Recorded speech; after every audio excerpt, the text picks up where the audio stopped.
Hey, good morning, Johnny. How you doing, brother? I'm good, man. How are you? I am fantastic. Just sitting in the Gatlinburg Mountains, listening to the river, talking to your beautiful face. With your bro tank on, I've got my bro tank on. We're Yeah. ready. We're ready to get some lifting on. Yeah. Yeah. Hey, you know what? I'm day 23 of 75 hard, so I've been Oh lifting. shit. Yeah, so my Nice. neck my neck hurts a little bit. I guess I didn't do something right, but we'll get there. We'll figure it out. So Johnny, as I was telling you before we jumped on here, a man's journey is about highlighting your journey as from consciousness, or excuse me, unconsciousness to consciousness, and just hmm the things that you faced, and I want to highlight that. We were talking about 12 years ago. Your wife at the time bought you a ticket to the Tony Robbins event. Can we Yeah. jump there and then we'll just keep going with it? Yeah. Yeah. A little bit of that story is ultimately I was married at the time, and I knew, man, I knew probably more unconsciously, to your point, that I was failing her. I was failing myself. That I was just deeply kind of steeped in like imposter syndrome. I was thinking that I was attempting to, fake it till I make it, like doing all those things, but I was still deeply unsatisfied with my life. you know, not so much with the relationship personally. I was happy in the relationship, but I knew I wasn't showing up even remotely close. I'd say maybe I was touching 20% of my full potential, and Oh, that was wreaking havoc in my psyche on a day-to-day basis, although you wouldn't know it because I put on a good mask, a good character, right? So lo and behold, she bought me a ticket to go see Tony Robbins for our second year anniversary. And I was like, okay. Like I'd listened to a couple of his CDs before, like kind of random, but thank you, like not to go together, just to go by myself, I was like, all right, cool. So I took the train up to Chicago, and dude, that guy blew the doors off the hinges in terms of just like bringing it was like, yeah, similar to the Matrix, where all of a sudden I was like, oh my God. Like I cried more that weekend than I'd cried probably in 20 years. Right. And and I just really kind of it awakened me to all of the areas that I was, again, like really, really hurting, but suppressing, you know. And so I was fired up, to say the least. I came home from that weekend and I'm like, let's go. I'm gonna do all these things. I'm gonna change all these things. And I remember like some of the first couple of texts that I had uh sent her at the time was like, uh I think the very first one was like, I need to quit my job. And she was like, okay. Another one was like, I think I want to become a vegetarian. And she was like, what the fuck? Like, like who is this guy? And what type of Kool-Aid is he drinking there? Right. I have no idea exactly what she probably was thinking, but like, okay, what the hell did I send him to? Uh so I came home with long hair, dreadlocks, beating a drum, and lots of mala beads. singing No, reggae. so yeah, yeah. So honestly, for the next 6 months, I had like a 20 to 30 minute drive to work, and like both to and from was like the best. It was like the highlight of my day, and I would just listen to Tony Robbins. So I just started going through all of his programs, and she would join me on some of them. I just saw it as like, okay, this is, he's literally figured out like a life hack, like how to step into and experience true fulfillment. Because I was like, on paper, man, beautiful wife, she's intelligent, she's talented, I've got the dog, the house, I've got my my great paying job working for a family business, I've got my truck. Like on paper, everything, I should be happy. And I was anything but. you know I had little glimmers, but nothing really substantial. And so that's why I was like, I just got to keep going into this. So I was so enthused that I actually enrolled my father, my sister-in-law, and my little sister to come with me to the next Tony Robbins event 6 months later in Orlando, so that I Loading could the get a Pack free in the room. ticket. Well, I had to pack the room so I could get a free ticket, because I wasn't really actually, I was making good money, but I also wasn't on top of my finances. I was Yeah. still living paycheck to paycheck. I was spending as much as I was making, right? And so I go down to Orlando, And that's when I realized, oh, I had actually already made all these decisions to leave, to quit my job, to reprioritize my marriage, to do all these things that I actually hadn't done. I had good intention. I was like, oh, I'm going to do these things, but I was still so fucking scared, I'll because do I it had no tomorrow. idea yeah. I'll do it tomorrow. I just have to figure out, like, I have to write a business plan, or I have to figure out what I'm going to do with my, it's like all of this stuff that was more or less just procrastination and fear. Let's be honest. Right. Yeah. So ultimately, that really kicked me in the junk again. And I was like, okay, enough is enough. I'm coming home and I'm going to put in my 2-week notice at the family business on Monday. And I have no clue what I'm going to do for work. I'm just going to prioritize my marriage, because I had realized that I had prioritized my significance, through this, like, making money and working for the family business. And I'd also prioritized certainty or security through making good money, but love and connection was lower on the totem pole. And so no wonder she felt super neglected. And I decided I was going to reprioritize as my marriage being number one. And I didn't give a shit, what it took, but I was going to do it. And then ironically, as I, was picked up from the airport, on the drive home, she told me the marriage was over. So I was like, no, like, you don't understand. Like, I'm ready to do this. But honestly, it was the biggest and greatest gift that I think that she could have given me, not only the Tony Robbins stuff, but just to actually have me face my deepest fears, which is like abandonment and loneliness. And I had to work through that stuff. I think at least that's the story that I've created as a man, because my mom had passed away. Then she took off, her mother was loyal to her, even though I had a great relationship with my mother-in-law.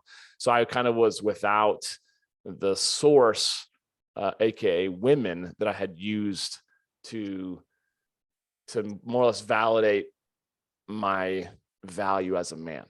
I was a nice guy. I was a people pleaser. It was always just all about women, because I didn't grow up with much of a role model in my father or males in general. So that's I guess the long beginning of my story.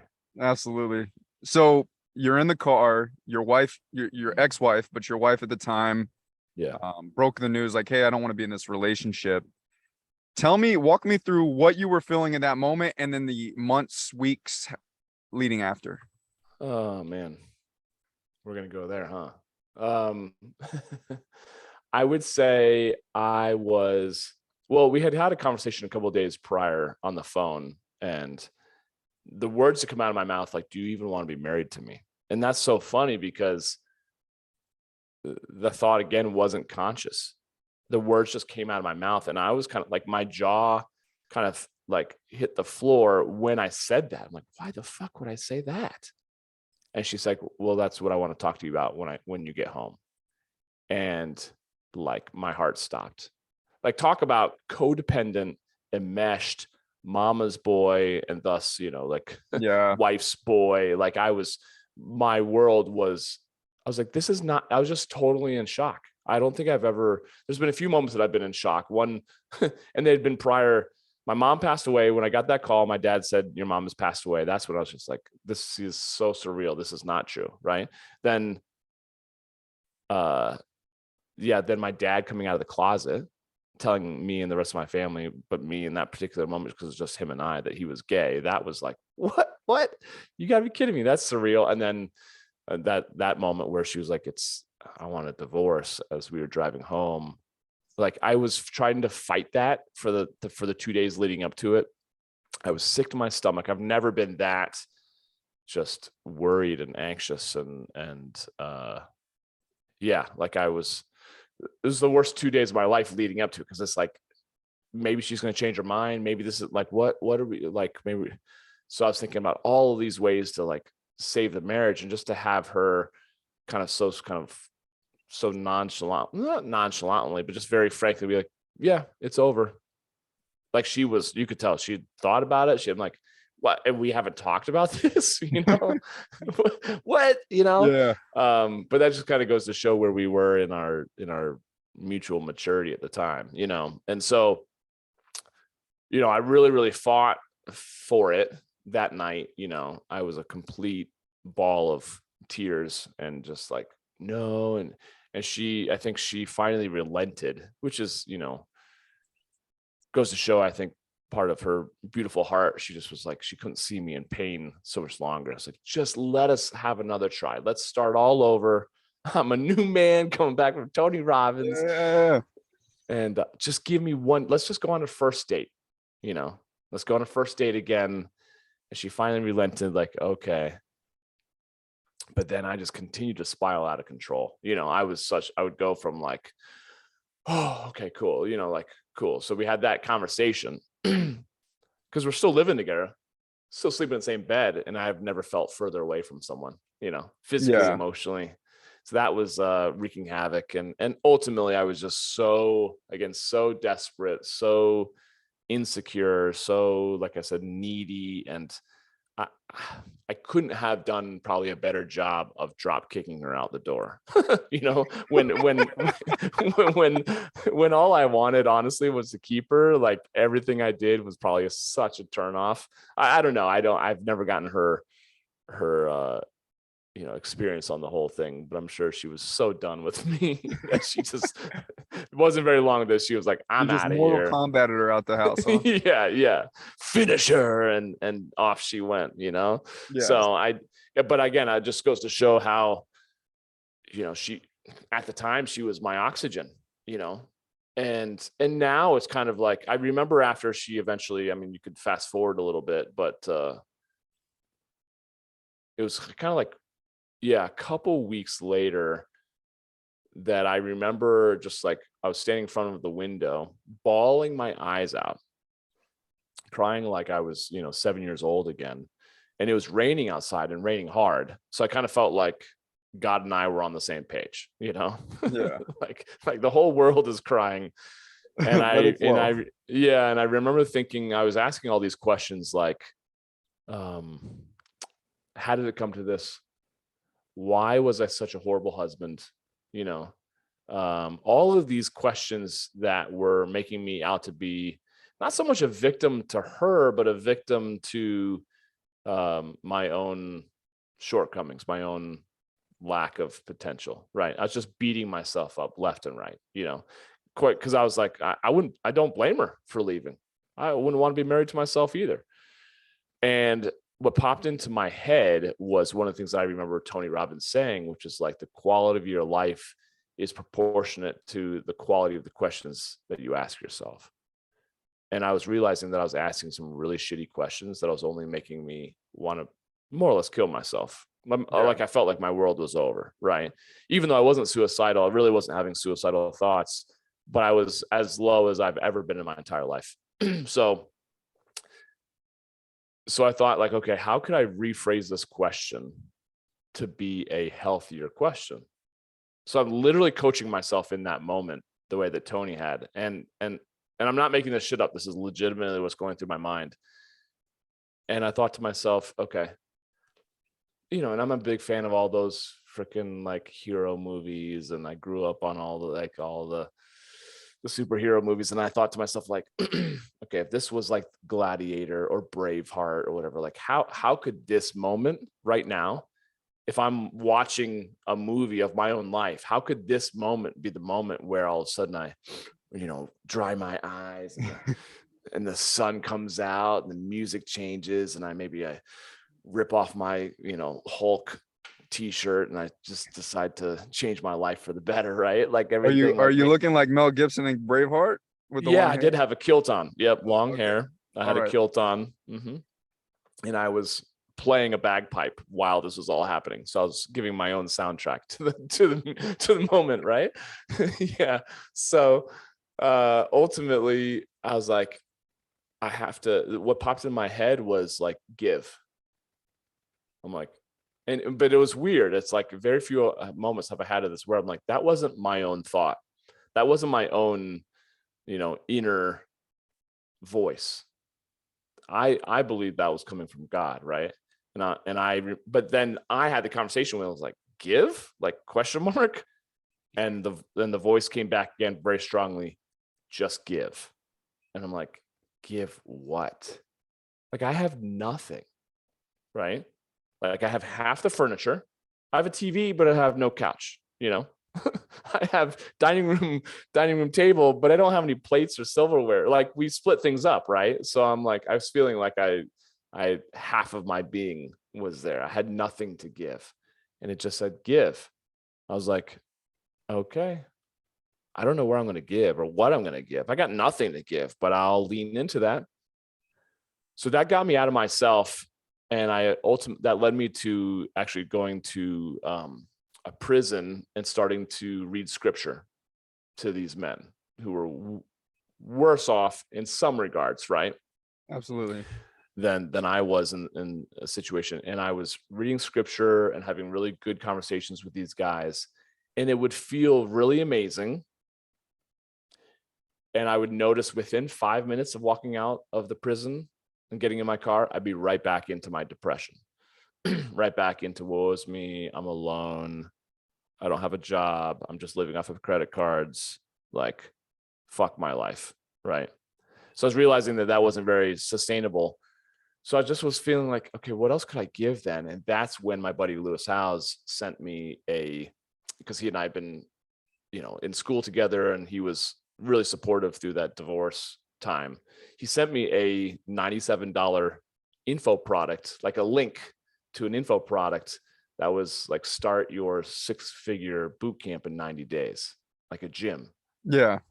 And then the light bulb went off. I was like, oh shit, I could do this. Because previously at the Tony Robbins event, I was like, I don't know what Tony is doing up there. Like, I don't know exactly what this is even. Like, what is this?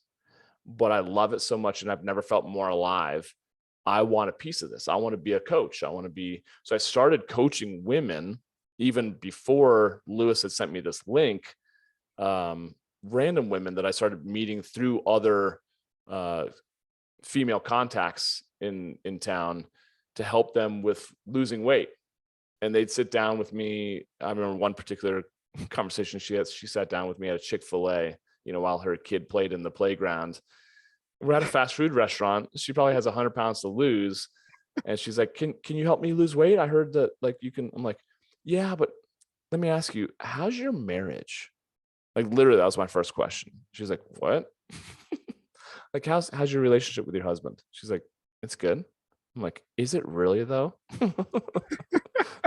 And what happened in your childhood? Were you sexually abused? Like, I had no tact. I had no, like, You were just straightforward. I was straight shooting. Like, I just figured, because what I learned through my parents, is that they were addicted to food because they were coping, through this big mystery that my mom knew my dad was gay, and my dad obviously knew that he was gay, but no one really, it was the elephant in the room, that all relationships must have something similar going on, some big secret between husband and wife. And she's like, no, we're great, actually. And so this woman in the Chick-fil-A, so that didn't last very long. So I was burning bridges pretty quick, left and right, attempting to give, like, to help others. And when we were like, fuck you, just help me lose weight. I don't want to go into the skeletons of my closet. Yeah. And then when Lewis sent me that $97 info product, the light bulb went off. It's like, oh, okay, I could do this. I could give them what they say they want, so that I could give them what I feel like they truly need, which is transformation.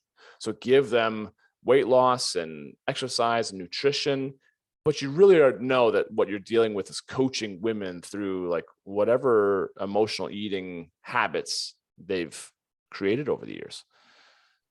So anyways, that started my gyms in 2010. And that was like 6 months after my divorce. So that was the worst 6 months of my life, 100%. Darkest, longest, for sure. But also most healing. That was like the dark night of the soul, for sure. I was going to ask you, did you quit your job? But you highlighted that. Yeah. So this all was kind of like the catalyst for you to start coaching. You coached women. How long did you do that for? And what was the point where you're like, I'm not interested anymore? Well, to go back and actually answer your previous question, because I think it's important. It's like, did I quit my job? I had a moment there. It was like, wait, I just lost my marriage, the main staple of my life. Do I also want to upheave my financial life? Like, actually, if I went back to work and said, hey, actually, no, I'll stay here, I could start making some good money. I could get a promotion. I could start and I was thinking to myself, like, but Johnny, you settling for certainty, and security was what led you to become a complacent, boring human being. So I was like, fuck this. Like, I don't care. Right. And this was after 2008, the recession, the real estate, like everyone and their grandmother was going bankrupt, family members and friends. And I was like, if I go bankrupt, I'll just be one of them. Like, I don't fucking care. So I just like put it on the credit card.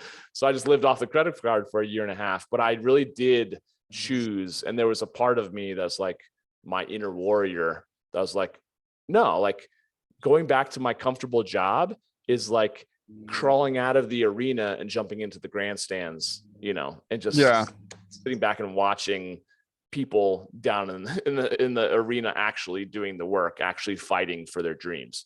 So I intentionally chose to leave the job, which yes, ultimately led me to starting my gym.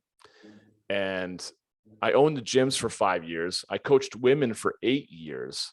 But in retrospect, again, without going into all of that detail, fast forward to 2018, it was the end of 2017. And I was like, I cannot keep doing this. I've completely flatlined my business. I haven't made any more money. I have no motivation. I was probably working 10 hours a week, which on paper, again, was like, I was hiking a lot here. I had already moved to Colorado. I was like my social life was amazing, my physical life, but my financial life and my sense of like purpose and mission was totally devoid of any sense of like real fulfillment. So I was like, I'm willing. So I ended up joining this mastermind at the very end of 2017 for the entire year of 2018. So each quarter we would meet somewhere new in the country and have all of these speakers. And I was really like, I'd humbled myself to think I will go back to corporate America if that's what it takes. I don't feel like that's right, but I'm so dissatisfied coaching in the capacity that I'm coaching. Not so much that I so much loved working with women, but what I can now see, which I couldn't see at the time, was that, my whole life had been, and my sense of identity and value had been constructed out of my way of like making my mom happy. And if it wasn't my mom happy, it was my school teachers or my Sunday school teachers or my girlfriends or my sisters or my art teacher. Like, it was just all women in my life, right? There weren't too many men in my life that I was like, it was really, other than my older brother, who's kind of like my father figure. I really wasn't pursuing, validation from any male figure, right? So my ex-wife, my ex-mother-in-law, they were just an extension of that. Then once they left, then I just created a business that had all of these Midwestern women think that I was amazing, to them as this like weight loss coach. And it felt really good for a while until it didn't. And then just like very slowly, it just started to wear off. And I just started becoming kind of more depressed again and more just like lackadaisical, unmotivated. So that's where in 2018, I was like, I'm willing to give it all away. I don't know what I want to do, but I'll go back to corporate America if that's what it takes. And it was at the very last mastermind meeting in Sunnyside, I believe, San Diego. And the very first night of that very last, quarterly mastermind was when we had a speaker, and her name was Christine Hasler. And she was hot seating people. I didn't know who she was, had never met her, but she was intervening with people like, hey, what's your problem? And within 5 minutes, people were crying or as I refer to, like popping. They were just having these epiphanies like, oh my God, I've not seen someone even remotely close to what Tony Robbins does, like in those interventions, until I saw Christine do the same thing. I'm like, holy fuck, she's a fucking ninja. So I just raised my hand. Hey, do me next. Do me next. My turn. Super nervous. But she's like, okay, what's your problem? I'm like, I don't know. Just pull it out of me. I seriously don't know. She's like, well, what do you know? What don't you know? I'm like, I don't even know where to go with my life. I'm so confused. I'm so like, and she's like, and we start kind of chipping away at it. And she's like, well, what does it mean for you to be a man? I was like, I don't even fucking know that either. She's like, because a man who's grounded, masculine in his purpose, he's not confused. He's very clear. He's very decisive. He knows what he wants. He goes after it. And I was like, oh, fuck. So here she is also hitting upon one of my bigger wounds, which is like, I've been faking being a man my entire life, or at least my adult life. She's like, Johnny, I think you need to learn how to become, a man that you can be proud of. And then you need to teach other men to do the same. And she's like, and hold up, is your name really Johnny King? I was like, yeah. She's like, could you ask for any better branding? Like, it's in your name. And I was like, but I had that moment, even just like over 5 minutes, that little conversation was like, and she was the third person in a row within 30 days, third woman that none of them knew each other, had said, you need to work with men. So, and I had heard other women say to me throughout the years, like, you should really work with my husband, or you should really be working with men. And I was like, yeah. No, I'm happy with this. But I was really, really just deeply scared because I'm like, I'm an imposter, man. Like, men will see through that in a heartbeat. Right. So I put that off for years and years and years, but that had been a calling to me, I think divinely, for a long time, that I finally, at the end of 2018, I was like, fuck it. She's right. And then I thought to myself, okay, but what do I have to give? And I was like, well, it kind of worked with my gyms, just bringing people together. And that kind of birthed my first meeting of men, which was like 2019, February, March. And then I started doing men's meetings every month and then sitting down with guys between those meetings that I met at the meeting. So I started doing probably over the course of 2019, I had over 100 coffee dates, man dates, just like, bro, tell me, what are you working on? Was any of their names Sally? No, but that is my mom's name. So that's sweet of you to bring up. Did you know that? I did not know that. You remember the horse in Texas? Yeah. Oh, it's Susie. We named her Susie. Susie. Yeah. So 100 mandates. Just 100 mandates to literally see if I could put my finger on the pulse of like, what are they struggling with? Because I know what I struggle with. Yeah. But I found the vast majority of them were exactly like I was when I sat in front of Christine, which is like, I don't know. What I do know is that what I'm doing is not working, but I have no idea what I want. My relationship sucks if they're in a relationship. My health has gone away from me. I feel like I'm doing all right, but it's kind of like a midlife crisis where like I've got all this stuff, but I have no level of fulfillment. Yeah. And so I finally was like, you know what? Fuck this. Cause I was wanting them to tell me what they want. I wanted to do the easy work. Just tell me what you want and I'll provide it. And I was finally like, you know what? Fuck it. They need a leader, and not so much to like lead them, but like they need someone to tell them decisively, okay, this is what you need, bro. Yeah. And that is what started really kind of me offering a couple of retreats that year and diving more into men's coaching. And I totally rebranded everything from women to men. And we grew that meeting of men and different events. I was doing guys were like 80, 90 guys were showing up for those meetings. And then COVID hit. Oh, wow. Totally took all the wind out of my sails. Yeah. So that's how Becoming Kings came about. No, I mean, initially at the very beginning of COVID, 2 weeks before COVID hit, I started a podcast, unbeknownst to knowing that we were about to step into a lovely little pandemic. And I had called it the Johnny King Show, just because I was like, I just was going to shoot the shit about anything and everything. Right. So no, it wasn't until later that year of 2020, because I think I started the show in like March, at the very beginning of March. And it wasn't until March, April, May or June did I decide, well, shit, it was really clear to me. People were like, oh, this is just going to be, we're going to do this for 2 weeks to flatten the curve, and then we'll be back to normal life. I'm like, no, I think this is going to go at least till to the fall. I remember saying that at the beginning of April. People were like, what? Fall? I was like, this is going to be bad. I don't know why I thought that, Yeah. So this is going to be really bad. And like, I A don't year think later. so, but yeah, a year later. So it was in June, beginning of June, that I was like, this is going to be around forever. And we're all in full on lockdown, right? And I was like, what better time to write a book Yeah. than now, when I don't have any income? I don't have any, I really didn't have a ton of clients. I was in my own shit. So I started writing a book, and through that, and that book was really not so much to write a book, just to write a book. It was like to answer the questions of all the men that would come into meetings of men and be like, I love this. I didn't realize there was other men like me, but where do I go from here? And I'd be like, I don't know, come back a month from now. Like, but what do I do in between now and then? I was like, work on yourself. I really didn't have much of an answer, right? Yeah. If anything, I did have an answer. I just was insecure. Didn't really, I felt like I was being more of an imposter still.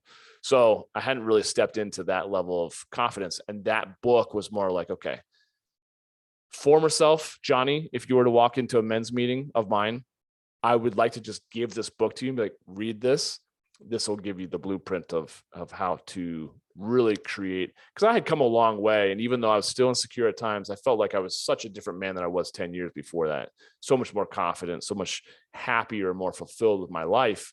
And not to say, like I said, that I have all my shit together by any means, but at least I can see over a 10-year period that I'm on a very good trajectory compared to where I felt like I was going downhill, in Yeah. life, until I hit the ground and blew up into a ball of flames with my marriage and my work and everything else. And that kind of turned things around. But I think these guys were on a similar trajectory downwards, and they needed to pull back on the yoke and get some elevation. But it's really hard. It's almost like that and I write about it in the book. It's almost like you have your engines running. You're at the end of a runway, you're looking all the way down it. You're ready to take off. But strewn all along the runway are all of these, obstacles, and things are raining down from you and it's just all of the shit that you're triggered by, and your family stuff and generational trauma. And there's no way that you can gain enough momentum, because you're going to run into shit that's going to slow you down or wreck your airplane. There's no way that you can actually be able to get enough speed to get some lift and soar in life if you have shit all over the runway. Yeah. So that was kind of the whole purpose of writing the book. And through writing the book, to answer your question, long-winded answer, came becoming kings. Like, that's what it's always been for me, is like just becoming our best versions of ourselves. So playing off my name, yes, but I still feel like it really resonates, and that's when I rebranded my podcast as well, from Johnny King to the Becoming Kings podcast.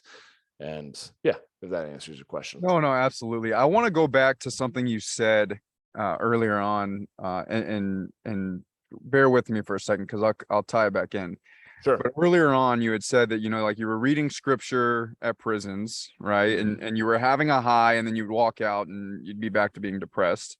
And then you went to coaching women, and you were getting that validation piece that you were chasing after a lot of your adult life. Mm-hmm. Right? Mm-hmm. When you let that go and you went and you shifted to men, were you still having those feelings, or were you starting to kind of to see that clarity? Because you mentioned that Christine Hasler said a grounded man is clear. They know the direction of their life, where they want to go. So did that start to come together for you as you made that shift? And if so, elaborate. Yes and no, a little bit. I definitely was starting to, I think, just sitting down with man after man after man after man who reminds me of my former self, and being able to then see, oh, like, I remember sitting in the seat where you are, but that was like, dude, that was probably like 7 years ago. I'm like, okay, I've done some fucking work. I've traveled all around the world I've done all Tony Robbins events, all live, multiple times. UPW 5 times, Date with Destiny multiple times. Like, I've done, and that's just Tony Robbins. And I did Landmark and MITT, and Mankind Project and PSI, and had coaches out the wazoo. I pretty much I've had a coach constantly ever since my divorce, like literally just been diving in. But that to me was normal. And then when I started seeing more and more men who weren't embracing that, I was like, okay, there is something special about me. So that brought about some more kind of self-love and self-validation. Like, okay, there is something that I bring to the table that's unique.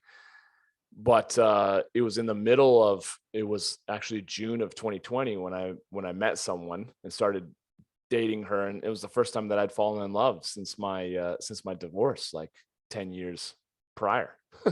Oh, wow. And so I had really guarded my heart for a long time, like that. My divorce really triggered all the good stuff that needed to be triggered, abandonment issues and mommy issues. And so I found myself later on that year, end of 2020, like, again, really struggling financially, super happy in the relationship in many regards, and yet also feeling very challenged with my manhood, in the sense of like, I'm not providing, financially very much at all, Absolutely. really struggling. And so I was like, something's got to change. I went to a Joe Dispenza event down in Mexico, which of course during COVID was a huge risk for a lot of people. To me, I'm like, whatever, what the fuck? Like, let's just go. Right. I got to get on living with my life. I can't just sit in my house, looking out the window, waiting for life to come at me. So went down to Dr. Joe Dispenza, and that wasn't a good experience. Not because Dispenza isn't amazing, because I've been to more of his since then, and they've been amazing, but more so because I was just so angry and so repressed, that meditation, that's all it brought up, was all of this fucking anger. I didn't realize how angry I was. Right. And I came out of that week down in Mexico, where my brother and my dad were like, that was amazing. And I just wanted to punch holes in walls. That's literally all I wanted to do, was fucking rage. So I was like, okay, note to self, I need to figure out this anger. Right. So I had Christine Hasler back on my podcast, literally maybe a week or two before I went to Dispenza. And while she and I were talking, I was like, in my head, I'm like, God damn, she's amazing. I'd forgotten how amazing she is. I've got to hire her. I don't care fucking how much money she is. I'm going to hire her. And then I got so angry, and I felt so vanilla. I felt so kind of like apathetic in my relationship, in my work. I had no motivation. I didn't even feel, as much as I'd fallen in love very quickly in the summertime, I knew I loved this woman that I was dating at the time, but I wasn't really feeling it. I wasn't feeling very inspired. Right. So I was kind of going through the motions. I was like, this is something's fucked up. And she noticed, this girl that I was dating. I was like, it's not you. Like, if it were just you, if it's just the relationship, but then I was really passionate about all these other things in my life, like, that's one thing. But I'm so dispassionate about everything in my life, and I'm either numb or I'm in the car with like road rage. I'm so angry. I'm like triggered by the smallest of things. And so I decided to hire Christine Hasler. So beginning of 2021 is when I really started to dive in deep to my mother wound, my father wound, my inner child stuff, doing more breath work, all stuff that I didn't really know was out there, even though I'd been a coach for a while, Absolutely. but I never really got into that stuff. Right. And really helping me get clear on, first and foremost, feeling those emotions that I had been suppressing all my entire life, and on the surface, there's a lot of anger, but below the anger, is all that shame and loneliness and disappointment. So having to deal with that, spent a lot of time in my room just crying, which is like, in the moment, you're like, I'm so fucking pathetic. Had a couple of different experiences where I was, taking mushrooms up in the woods and just sitting in the woods by myself crying for hours. Like, what?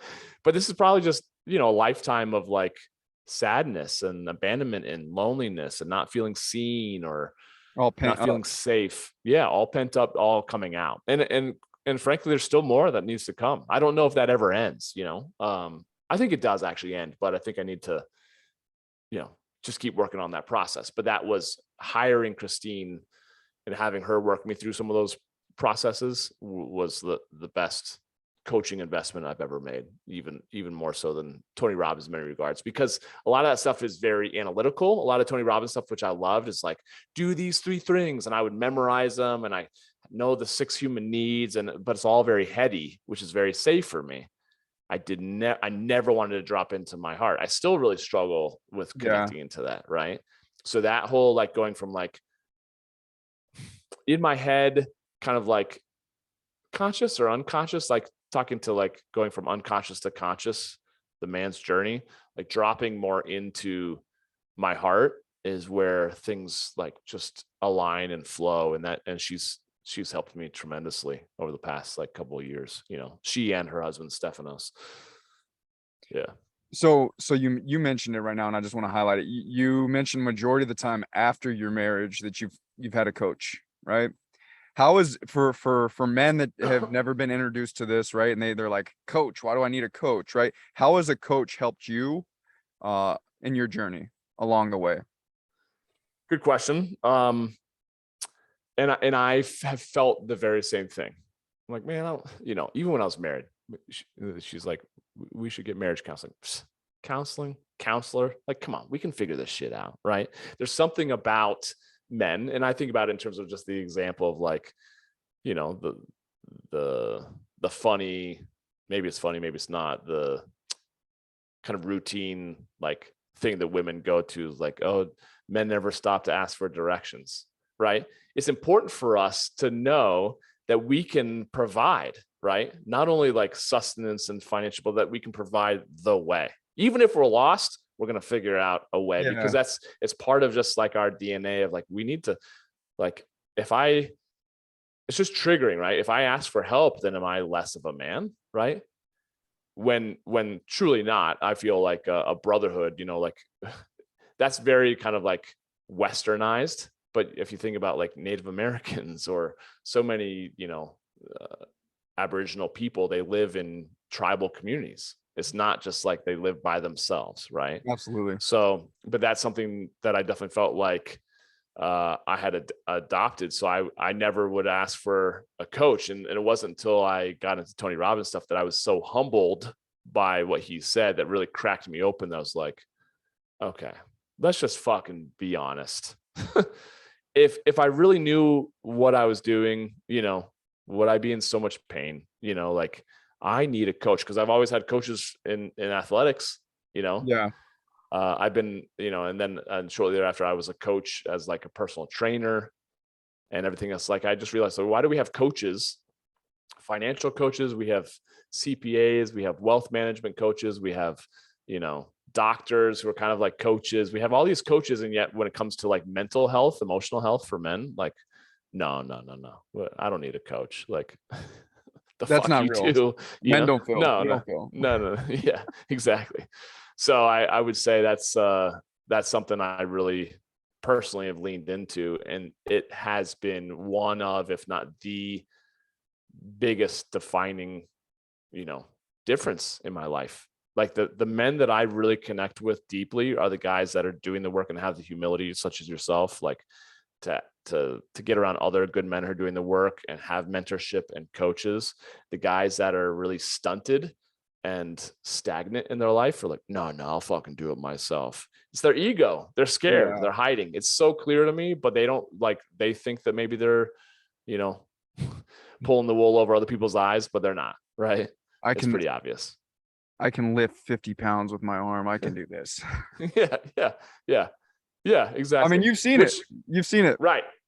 Well, even in the gym, like, how much can you grow? I can grow so much faster if I have a spot, if I have a spotter, if I have a workout buddy, I can always push myself harder because I know he's got my back, and I'm not going to do what I did in high school, which is like not be able to get the bar off my chest. And I'm up in my room, while my family's downstairs. I'm like, I'm going to die here. I'm 17 years old trying to bench this, and I can't get it off my chest. I'll figure it out. Yeah. I'll figure it out. Yeah. Help. Yeah. Oh shit. Oh man. Yeah.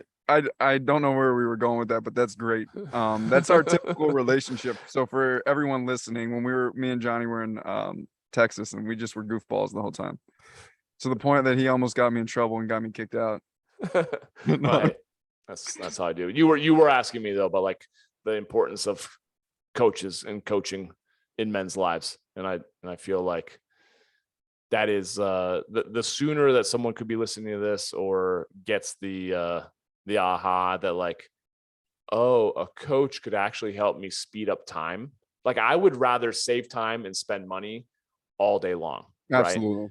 And then I get in conversations and I tell people how much I cost. Oh, no, I can't afford that. You know, the vast majority of the work that I did for the first several years, and at times like I couldn't afford to do any of that shit. You know, Yeah. It just was that the pain of staying where I was as that current man was worse than the pain of potentially investing in a coach and losing that money. Right.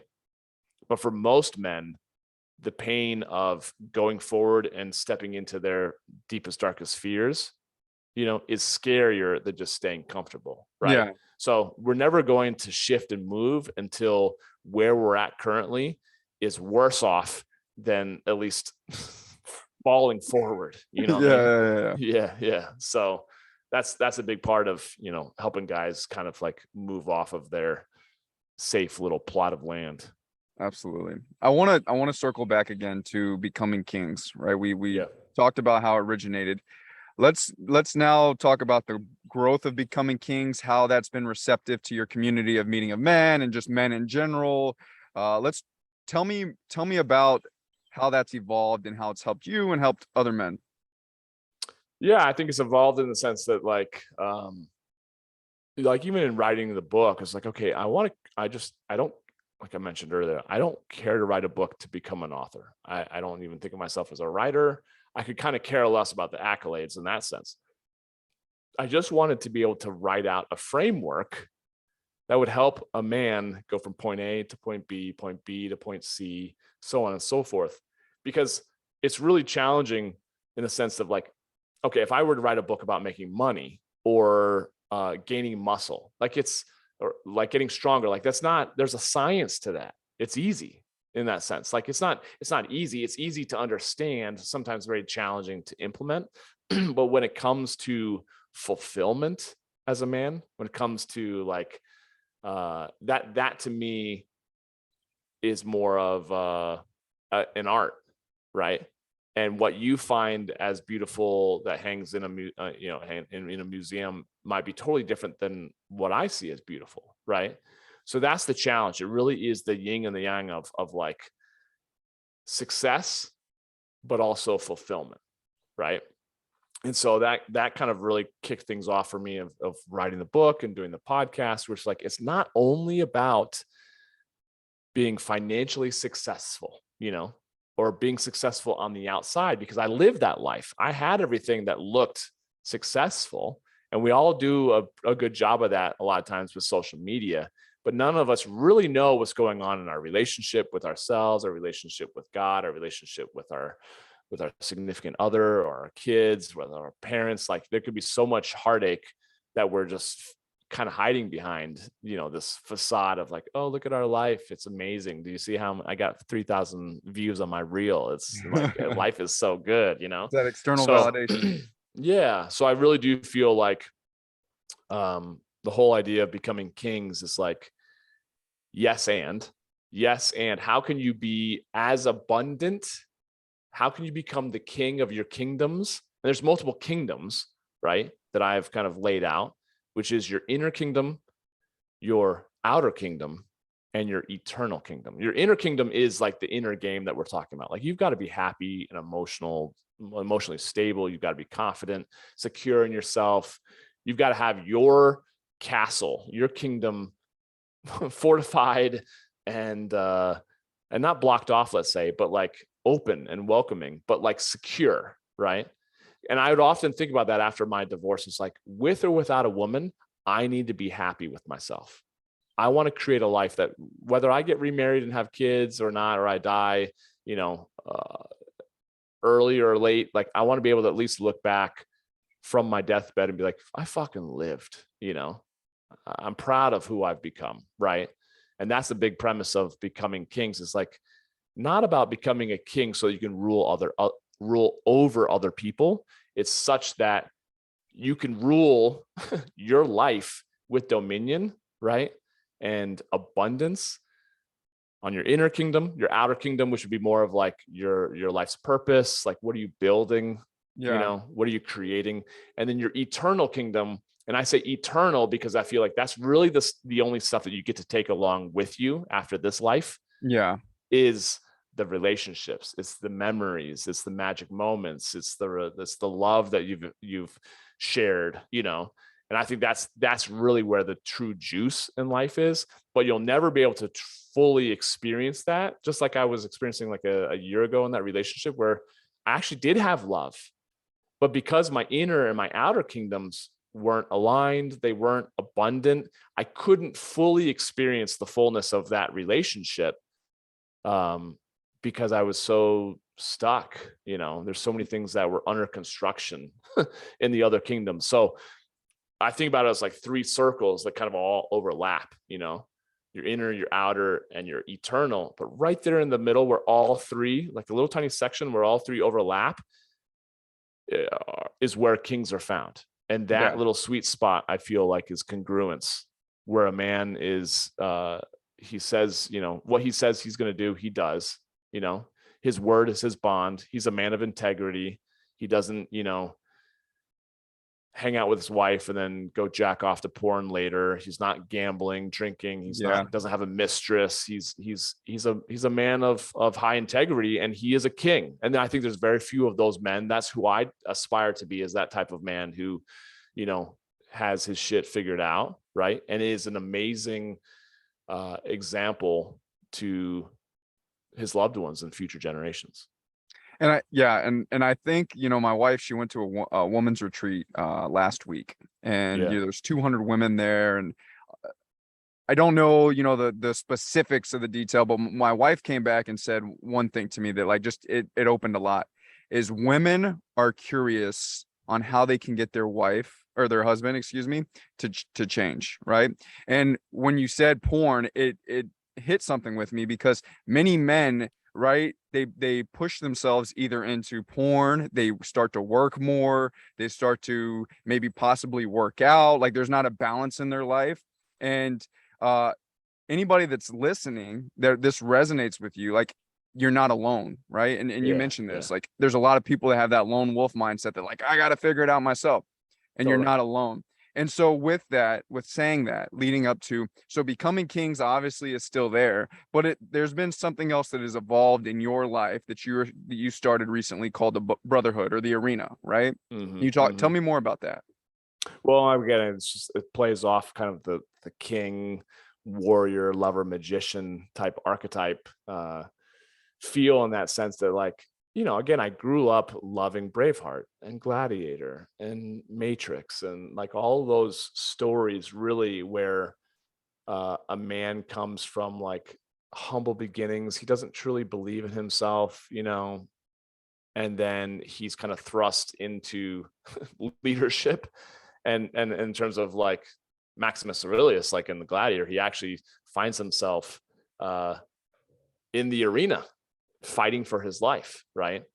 And it takes me back to that kind of quote by Teddy Roosevelt as well, you know, like the men that are marred with dust and blood and sweat because they are fucking in the arena toiling, versus all the naysayers and all the people that comment and chirp from the grandstands are just like, entertain us, you know. And I felt like for a lot of my life, I had been watching it, you know, even though like, yes, I'd done sports and gotten through school just fine with a decent GPA. Like everything was just kind of mediocre. I hadn't fully committed myself, you know. Whereas, and if you're thrust into an arena or the arena, and you have to literally fight for your life, I feel like there are a lot of men who are kind of waking up to the fact that they're like, oh, I have to fucking fight. Like it, and that's how I felt, you know, when my divorce was happening. I was like, I had to fucking fight, or I might as well kill myself. Like there's one of two options, you know. And that fight, it's again, in our day and age, it's not so much like a world war, although God knock on wood, we don't have another like World War III. But for most of us, the biggest battle or war that is going on is that war that wages within, right? Yep.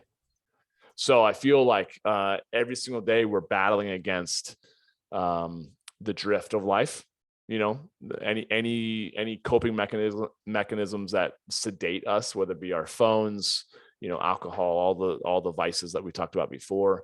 Everything wants to pull us back into like, just chill out, man. Just enjoy your life, which there's a time for that. Like I literally every night I watch Netflix now, I really do. I watch Netflix at least an and chill. episode. Yeah. Just cause that's like my only time to kind of just let my brain settle, cause I'm doing so much throughout the day and I'm, working that. But I do feel like that's the big part of like, okay, a lot of us are doing things as lone wolves. And I created this Arena Brotherhood, which is kind of an online platform, to have like-minded men come together to be like, I'm fighting in the arena too with you. So I got your back, brother. Like, and I'm not gonna let you give up or let yourself, be slayed by the temptation of just settling for mediocrity, or like, I don't know, I'm thinking about, I'm having a really hard time with my wife. And I'm just thinking about like, there's this other woman who's been hitting on me at work and she's really hot. And I think she'd probably sleep with me. And I want to have brothers by my side who are like, I'm making that up, but like, who are like, no, bro, like an affair isn't worth throwing 20 years of your relationship away. Right. Like something that's just an example, but like I want to have what is really there for you? What's underlying? Like what's coming up for you? Yeah. That's what I want to have. And I think that the Arena Brotherhood for me is like, that's other men who are committed to fighting the good fight and they're in the arena of their lives, and to provide support and training and system for them to be able to get more shit done while also focus on creating a life that they love and that they're proud of. Like I said, a life that's abundant, so that they can get out of the arena someday, right? Yeah, and aspire to be king of their own lives. Absolutely. I want to talk on one more thing before we get into like how we can get a hold of you and things of that nature. Yeah. You and I met via Traver Boehm, right? I know you and Traver are very good friends. I want to dive into how has he helped you. So for anybody that is listening that doesn't know who Traver Boehm is, man Uncivilized, I encourage you to go and check that out. How has he helped you along within your journey? I don't know. I think you guys have been friends for about 6 years, but how has he helped you along with your journey? Fuck, so many different ways. I would say, I mean, reading his book, he's an amazing writer. And not only like is he very, very is his message amazing, but he's also fucking hilarious. so that really kind of helped me connect with him even deeper, because like, okay, this guy's not only a stud, but he's fucking hilarious, and he writes really well. So whether you read his book first, which I highly recommend, or listen to his podcast, or go to even one of his initiations or retreats, he's helped me tremendously in terms of I had this feeling like I've watched what he's been creating, because he got into the men's stuff long before I did, and he's much further along, but he has similar offerings, just a lot more of, or I have similar offerings to him, but he has so much more greater depth. But I've also seen how he's created partnerships and he's working with other men and women. And I had been, and still sometimes struggle to just feel like I had to do it all on my own. And I have to ask myself, why do I do that? Is it just really about me, proving to myself? It's not really about like, and I think that's ultimately, it's like, I'm insecure, so I need to do this myself to prove to myself that I'm worthy. Right.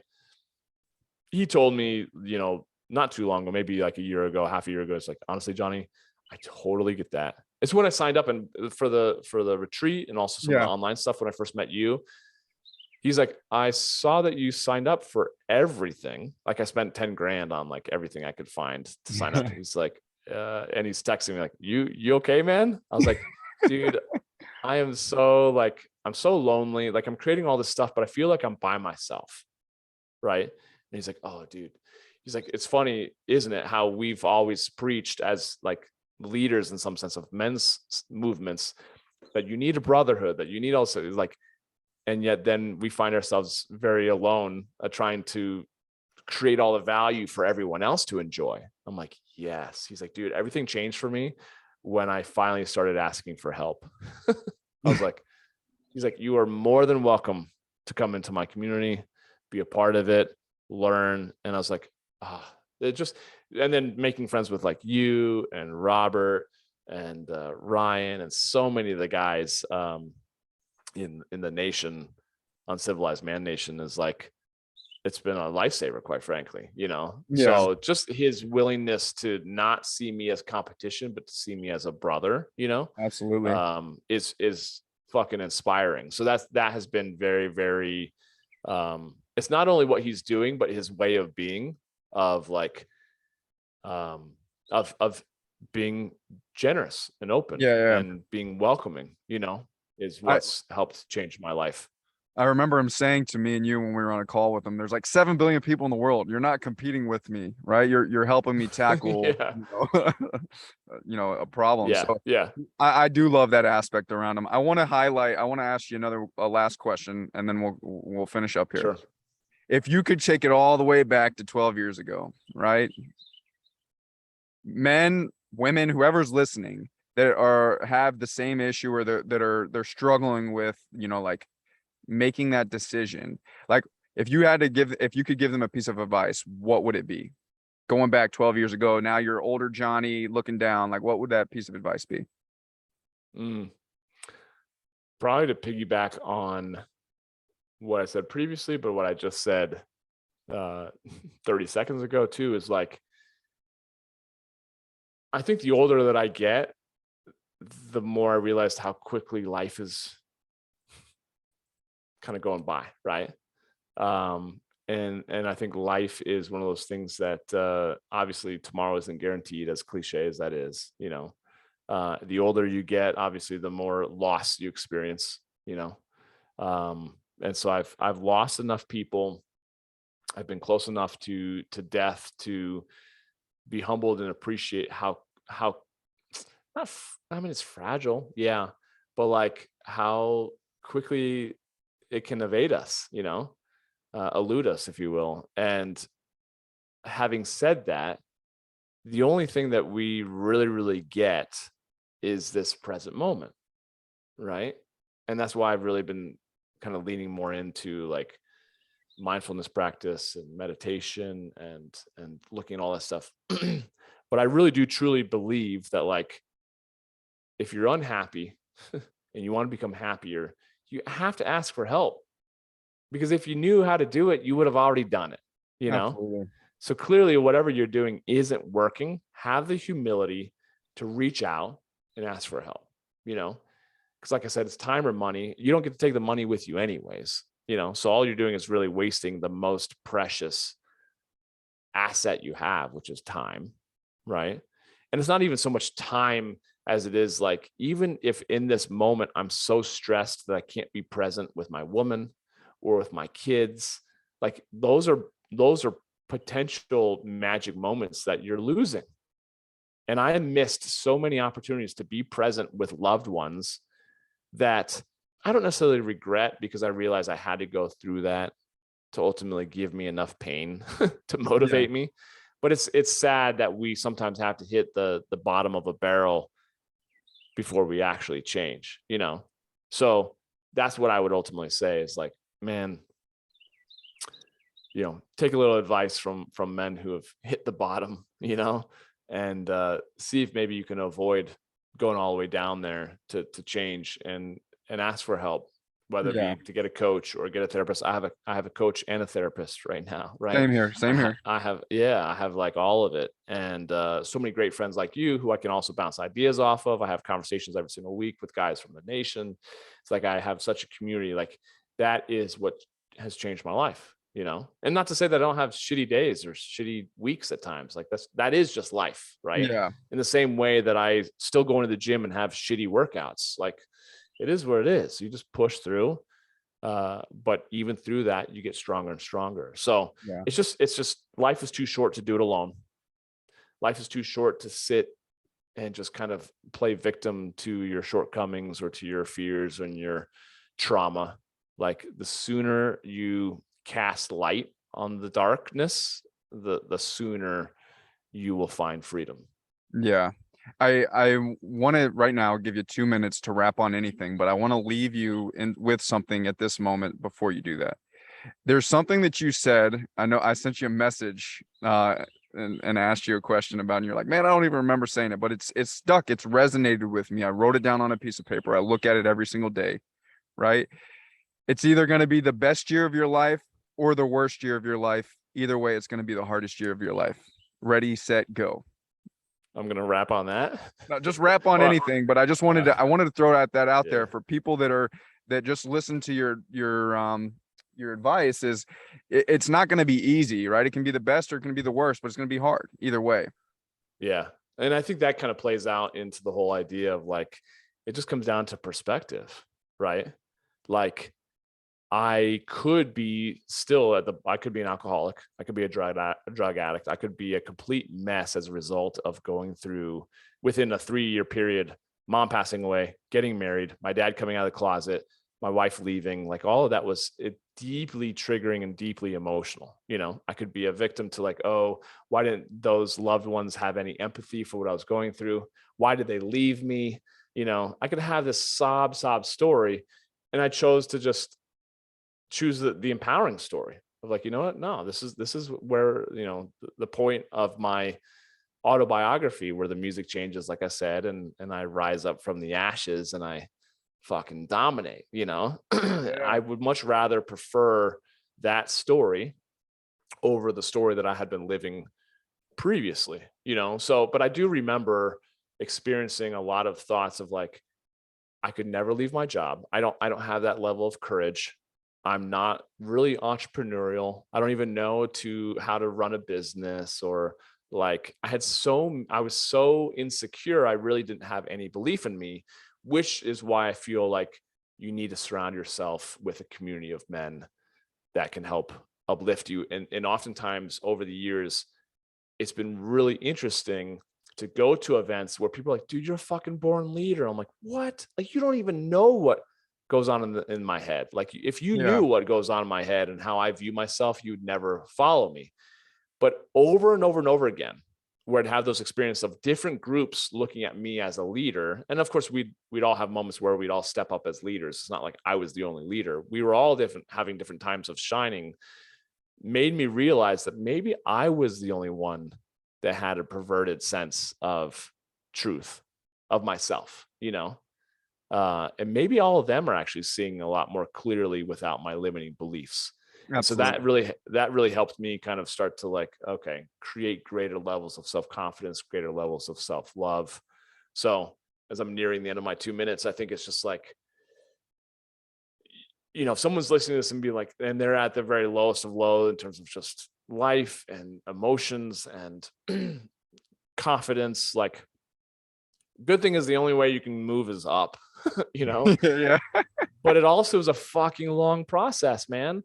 And people think that like you can get rich quick, or you can like, you know, that one plant-based medicine journey is going to fix you, or one initiation weekend is going to fix you. Like, how many conversations have I had from guys from the initiation weekend where we met in person, I should say, where a guy's like, oh, like I keep dealing with shit that I was dealing with before the initiation. I thought I was good. I'm like, no, man. Like it's just like one season after another. It's like a career, having a sports career. Like, it's like Tom Brady. You just have to keep refining, watching game tape, figuring out why you did what you did, going back and apologizing for things that you aren't happy about or proud of, making amends, keep healing, keep getting stronger. It's a fucking marathon. And a lot of people think it's a sprint, but like, you have to really realize that like a lot of this stuff in terms of becoming a king and becoming abundant in your life and becoming a conscious man, right, is a fucking journey.